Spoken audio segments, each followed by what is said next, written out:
This week's Parsha, Nitzavim, the Shabbos before Rosh Hashanah. The Devar Torah brought to you by Be There Israel and Or Chadash. Shana Tovah. So this Parsha we always read before Rosh Hashanah. And it begins, Atem Nitzavim Hayom Kulchem Lifnei Hashem Elokecha. You are standing today, all of you, before God. Every word in this verse is pregnant with meaning. We're going to concentrate on just one of them, Hayom. What does it mean? You are standing today before Hashem Elokecha. The obvious thing, because we've been mentioning it in previous parshas, is this is always read before Rosh Hashanah. So the Zohar says the Hayom, the today being talked about, is Rosh Hashanah. Because that's the day we all stand before God. Jews and non-Jews alike. Whether we know it or we don't know it. That God is judging the entire world on Rosh Hashanah.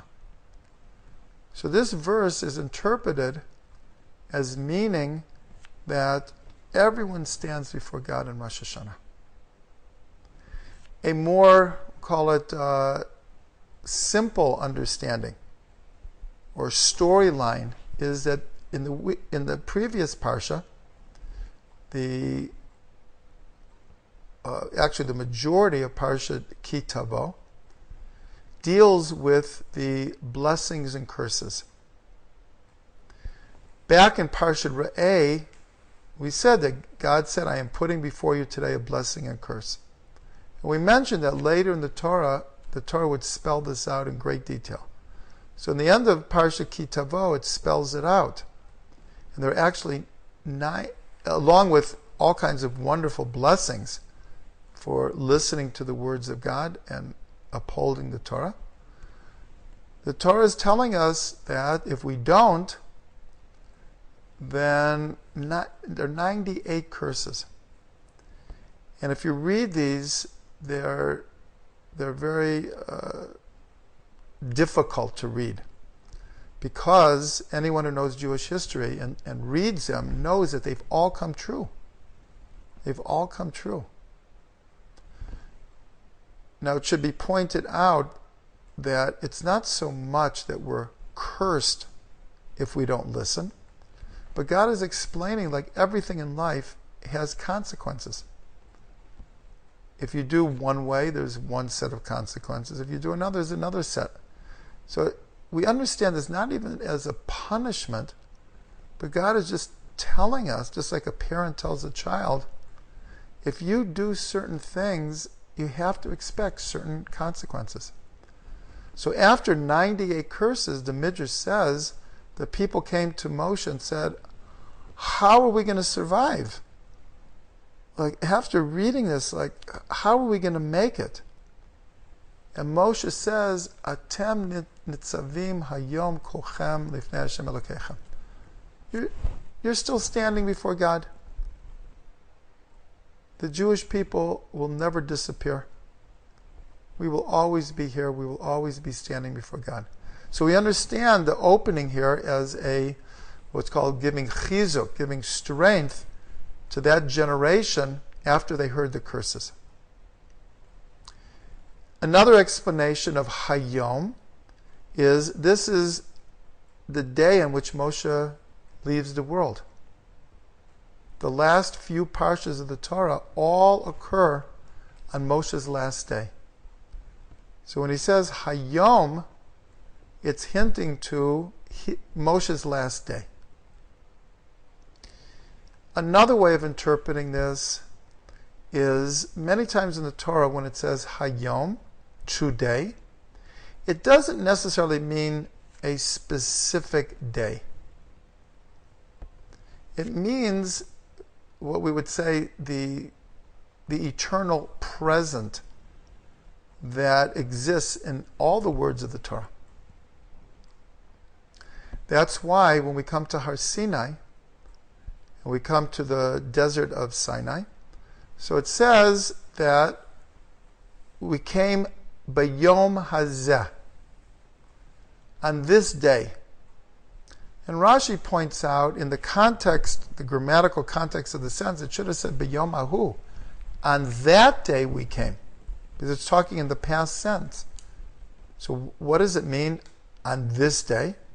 So Rashi says that we should learn to experience the Torah as if it's been given today, every day. Not that it was given one time at Sinai, but that every day, Hayom, by Yom Hazeh, it's as if the Torah is being given. So all of these different ideas are connected to this word Hayom. There's another couple significant usages of the word Hayom. In one of the Psalms, God says to David, Hayom yoladeticha, today I have given birth to you. And it's explained in Chassidut that, according to the Midrash, David HaMelech was not given any time in this world. It was a very strange situation that his soul was meant to come in this world, but there was no time apportioned for him.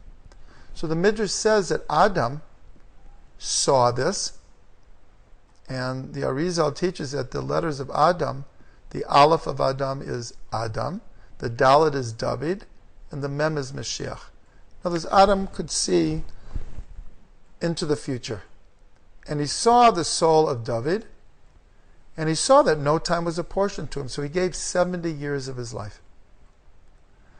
But we're told that David's everyday experience of life was like an existential tightrope.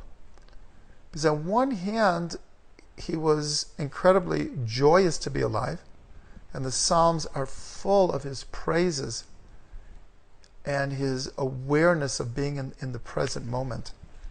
At the same time, he was also feeling that his life was about to be taken away from him. This was his existential reality. So when God says, Hayom yoladeticha, it doesn't mean on any particular day. But David felt at every moment that he was being given life anew.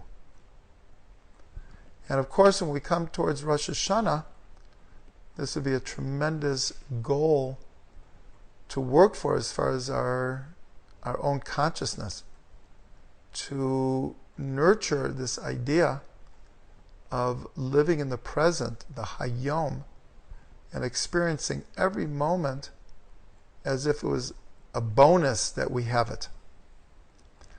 There's one more Hayom I just want to discuss briefly, and that's a famous story in the Gemara that Rabbi Yeshua ben Levi meets Eliyahu Navi, and he says, when is the Mashiach coming?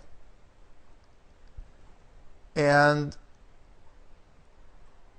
actually, it was that he met the soul of the Mashiach. I correct myself. Yeshua ben Levi was in the presence of the soul of the Mashiach and said, when are you coming? And he said, today, Hayom. So Rabbi Yeshua ben Levi was ecstatic. The Mashiach himself told me he's coming today.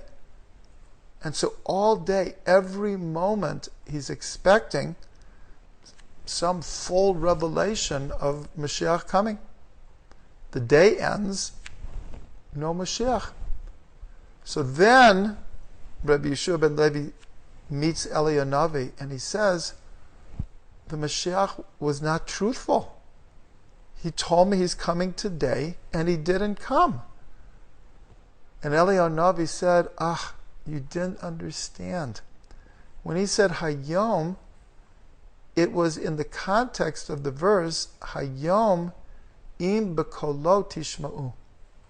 Today, if you will listen to his voice.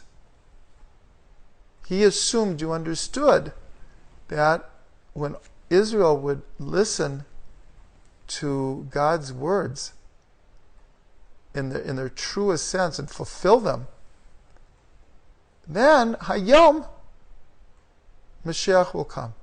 And of course that Hayom could be any day. In other words, in potential, the full redemption of the world is ready to happen at any split second. So this Shabbos, we're getting ready for Rosh Hashanah. And just a short thing about the word kulchem. And you are standing, all of you, before God. The Torah goes on and explains 10 different divisions of the Jewish people and how they're all standing before. And that is the simple meaning. On a deeper meaning, it says, all of you, addressing the individual. That when we stand before God in Rosh Hashanah, it has to be all of you, kulchem.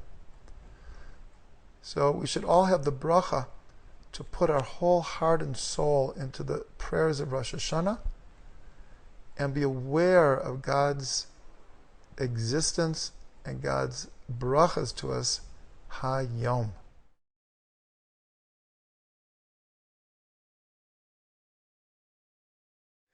Thanks for watching this Devar Torah.